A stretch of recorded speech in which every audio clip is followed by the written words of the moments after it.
Hey guys, Phil here from the Mindful Mover, and today we want to talk to you guys about a concept that might help you get more out of your workouts. That concept is accommodating resistance. So, what is accommodating resistance? Let's break it down. First is the resistance. So that's simply the load that I'm lifting. So let's say I'm doing a chin-up. I weigh 165 pounds. When I grab the bar and I pull myself up, the load is 165 pounds. As I lower down, I'm lowering 165 pounds. That's the resistance right there. So now that we understand the resistance part, let's talk about the accommodating part. So with a normal chin-up, you notice that the load stays the same. If I weigh 165, then the load is 165 on the way up and the way down. The problem with that is that I'm not equally strong on the way up and the way down. In fact, as a lot of us know and probably have experienced before, we're oftentimes stronger on the way down than we are on the way up. So what's the first chin-up progression a newbie gets? It's eccentric. What's the first one-arm chin progression that someone gets? The eccentric. The eccentric is stronger. So I might be able to go up with 165, but I might be able to come down with 195 pounds. That is the accommodating part. And that is just talking about the way up versus the way down.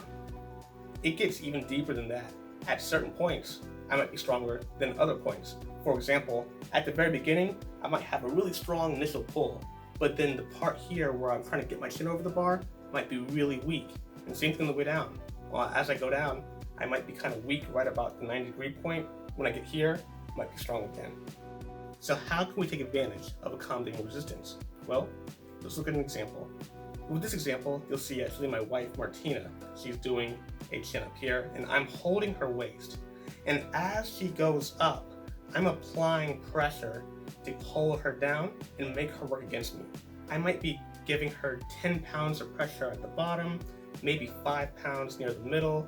As she goes to the top, maybe I'm giving her 7 pounds, etc., etc. Then remember, on the way down from a chin-up, we're stronger. So I'll grab and I'll put my hips back and put a lot of pressure on. Now maybe at the top, I'm giving her 15 pounds of pressure. When she gets near the middle, it's bad leverage, so maybe it's only 10.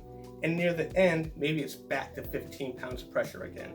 And that way, she gets more out of that same one rep she just did. What if you don't have a partner though? Don't worry, not a problem. We can use something called the mixed grip chin-up. So one hand is going to face us, and that's going to be the working hand. The other hand is going to face away, and that's going to be the assisting hand. And I'm going to grab onto the rings just like so. Now the working hand is going to start pulling and trying to do a one-arm chin-up. And the assisting hand will provide just enough assistance that I'm able to move all the way until I get to the top of the rep.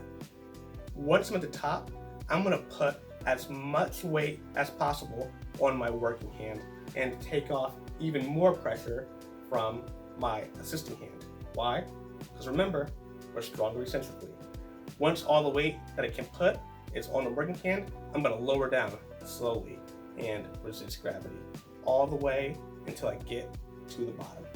As I get stronger, I'm going to start giving myself even less assistance on the way up, as tiny as possible. And same thing, I'm altering how much I help myself as I get to the top, only as much as needed.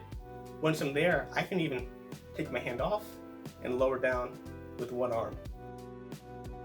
Now, why would you want to do accommodating resistance?